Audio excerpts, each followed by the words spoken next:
Buying this house was definitely a bit of a risk, but it's not the gamble I want to tell you about in this video.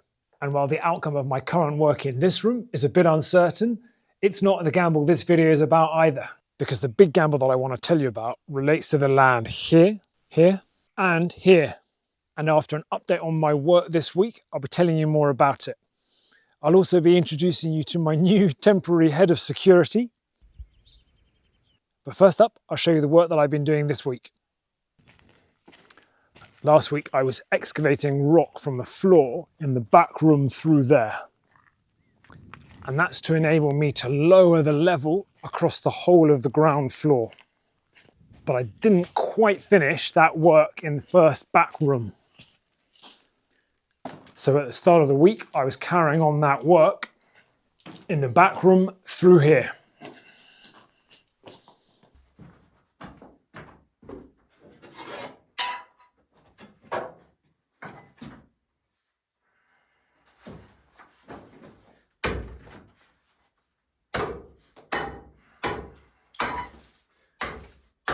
In the morning I was working at the window end, chipping out a couple of seams.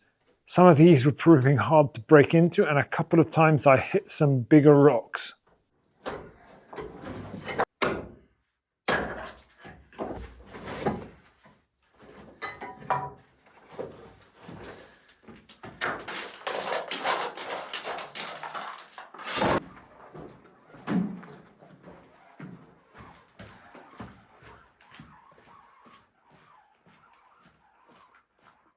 By the middle of the day, the clouds were darkening and rain was in the air.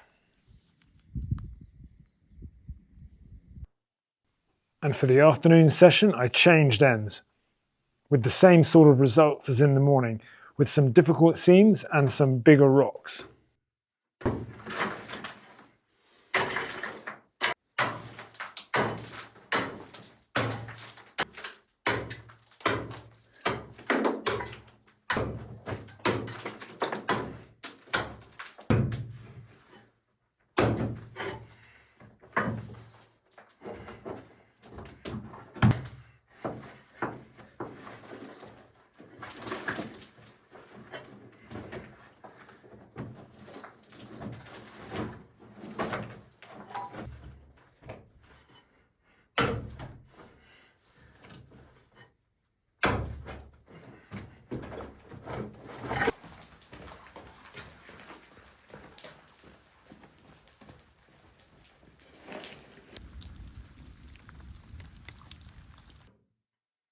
My progress was not helped much by some very dark clouds above. And visibility mid-afternoon was becoming a real issue, especially when my eye protectors were getting a bit steamed up.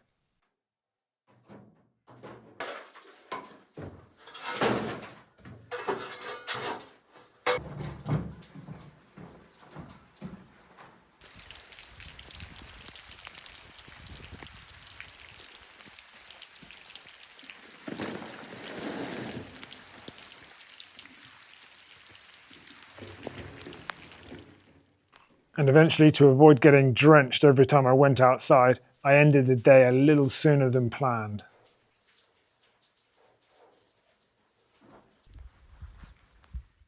The second day was looking as unpromising as the afternoon before, with rain, poor light and difficult rocks all providing some challenges.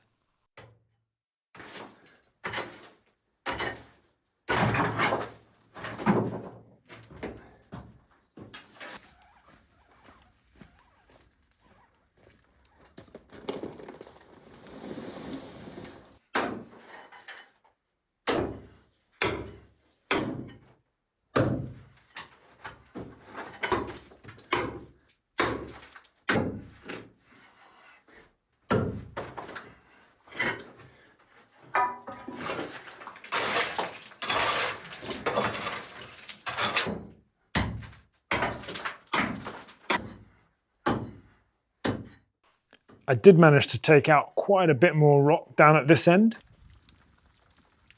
before the light and rain got even worse mid-afternoon and I had to call it a day.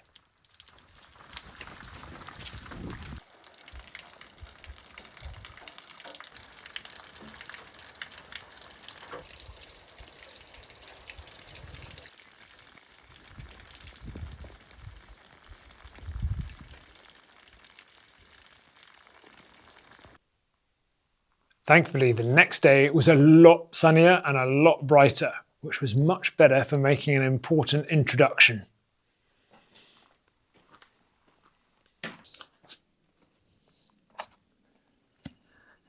And this here is my new temporary head of security, Billy. Normally when I'm up here, he stays with my partner Laura at our home, but this week he's needed to come with me. And at the moment, I'm not sure how much he's enjoying the work. He likes to have a sniff around the garden, that's for sure. And I think with a bit of training, he'll do a very good job at deterring any wild boar from coming onto the property, and certainly make me aware if anyone's near the gate over there. Hey?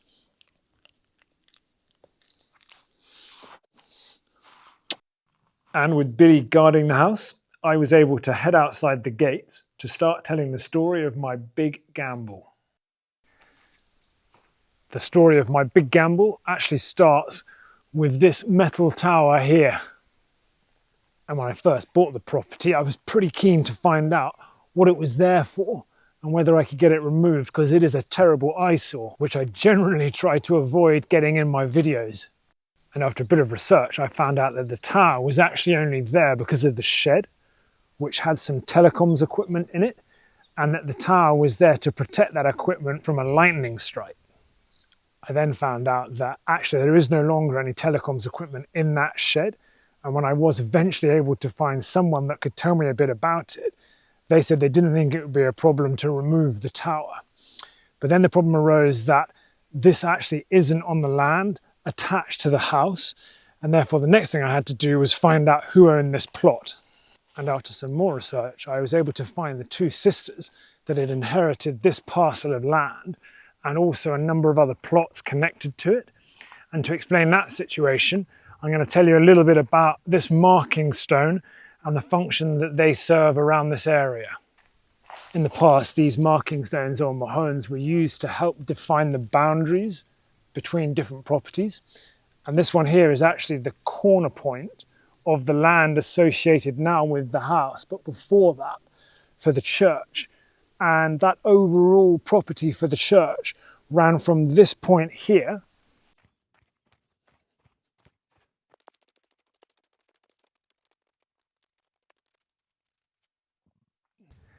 up to this marker stone here. And before the church sold the house to me, everything on this side of that line between the markers belonged to the church, and everything on this side did not. And when the church were organising to sell the house, they created a new boundary that ran along the wall line of the house to where it intersects with the main boundary line here. So all of this section here is attached to the house. And so the boundary of the land attached to the house runs along this imaginary line down to that marking stone. But it is then slightly confused by the issue that this is actually a road for access down to 2 or 3 houses much further down the track, and that this track is essentially owned, or at least is the responsibility of the council. So when I talked to the two sisters about the possibility of removing that tower, I also then decided to speak to the council to ask them whether it might be possible to move this track away from the corner of my house. And they said that to do that, it would be better off to be promoted by someone that owned the land that it was getting moved onto. So I then started to talk to the owners of this land about the possibility of buying it. And after a long time, they did confirm that they might consider selling it, but they would only sell it as part of the overall plots that they owned. And therefore the next part of the story about my big gamble is, what did that land look like? And to give you a bit of an answer, I'm going to take a walk down this way with Billy. Come on.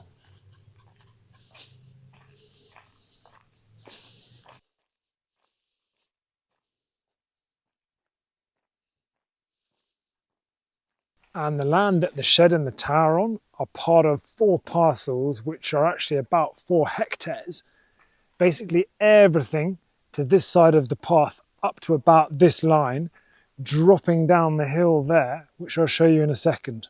And to start with, it runs either side of this track.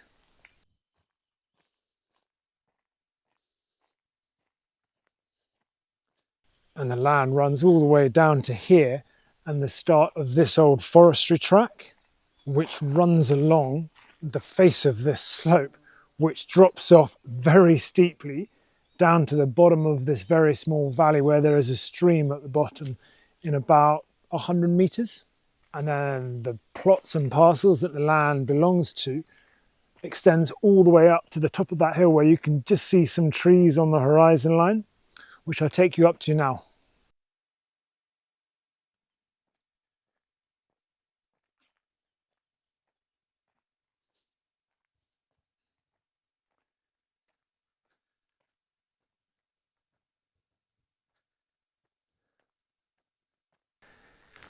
And the top of the plot is actually the other side of the road.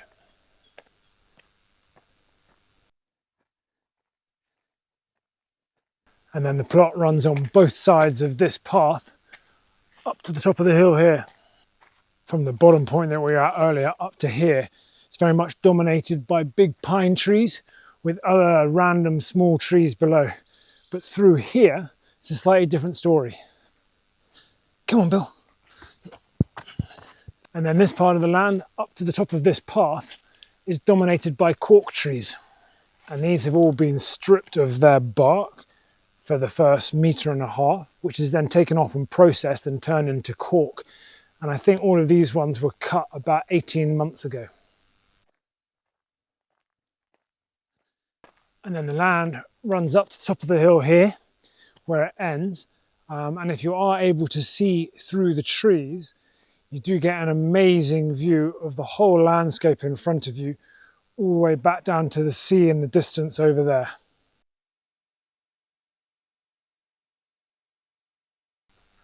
Now Billy and I are going to head back to the house.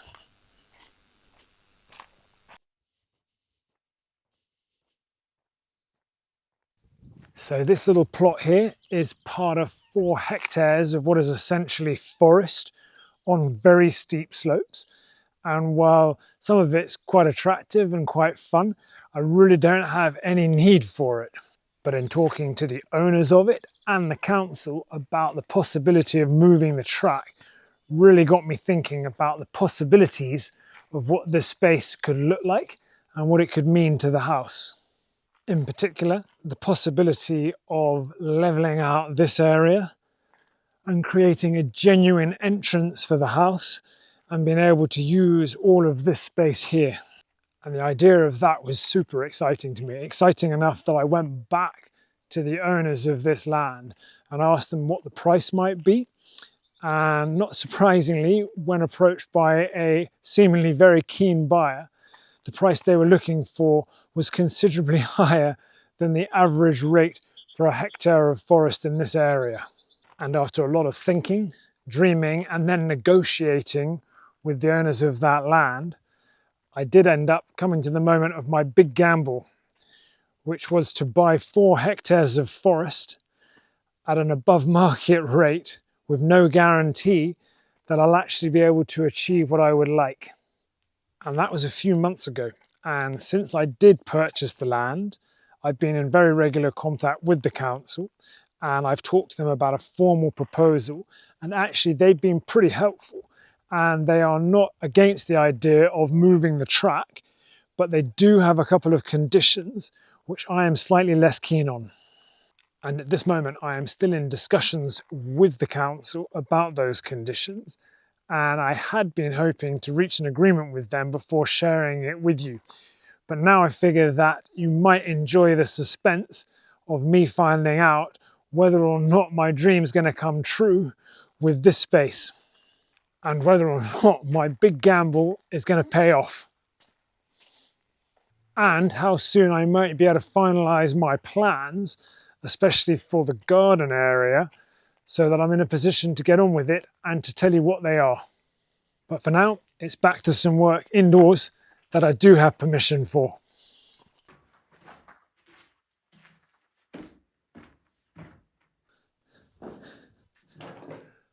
At this stage, I reckon I'm just about there on this room for the work I want to do now. There are a couple more seams that I want to chip away at, and then I want to tidy up the general material off the floor. but then I think I'll be leaving it until I'm ready to actually do the final work in preparing to put foundations in place. I think you've probably seen enough work in this room, so here is a very sped up version of my initial work in the morning.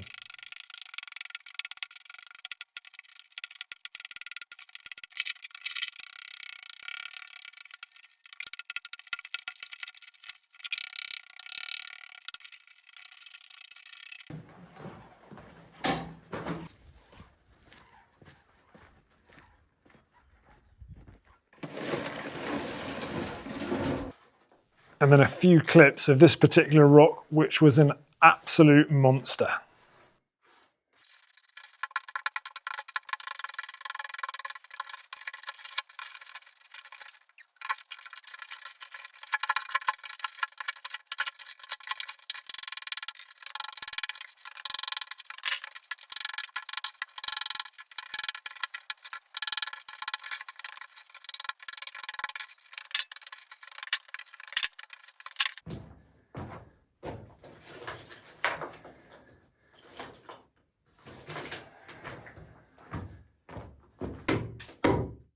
There was then some final work down this end.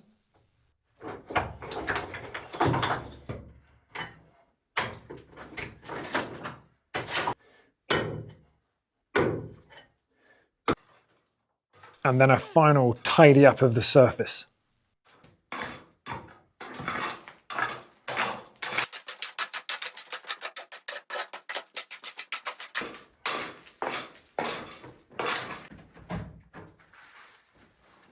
And with work in this room done for now, I moved back to the room I had done some work on a couple of weeks ago. I was actually a bit disappointed because I thought I had excavated a bit more than I actually had, and I had forgotten I had left so much material on the floor. So first up, I started to clear up the surface, and although I was doing this work pretty quickly so that I could leave for an appointment elsewhere, here is an even faster version.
And for this final day of the week, I'm going to see how much more rock I can get out of this room.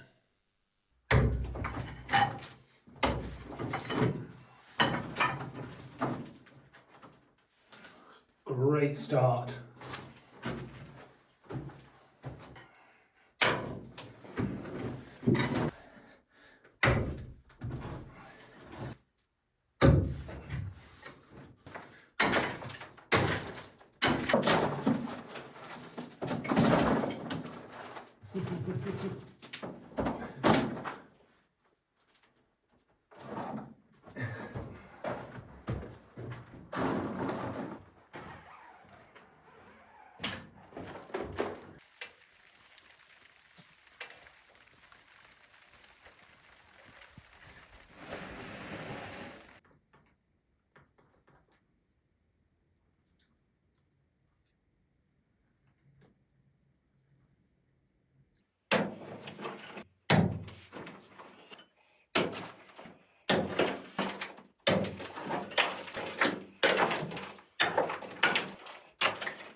And with that last bit of tidying up, that is the end of my work for this week.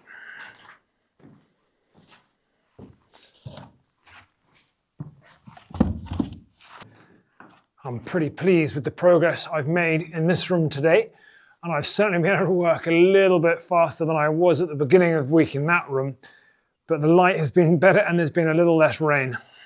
I'm sorry that I haven't managed to get on to some slightly more interesting work this week.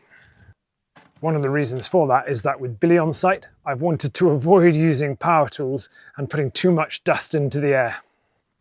But next week, as well as doing some more excavation work that I might be getting some machine help with, I'll also try to get on to doing some slightly more interesting work. Although one thing I'm not expecting next week is a definite answer from the council about my proposal for moving the track. So the outcome of my big gamble will be uncertain for a while longer. But when I do have an answer, I'll be sure to let you know whether my gamble has been a path to my dream or a big mistake.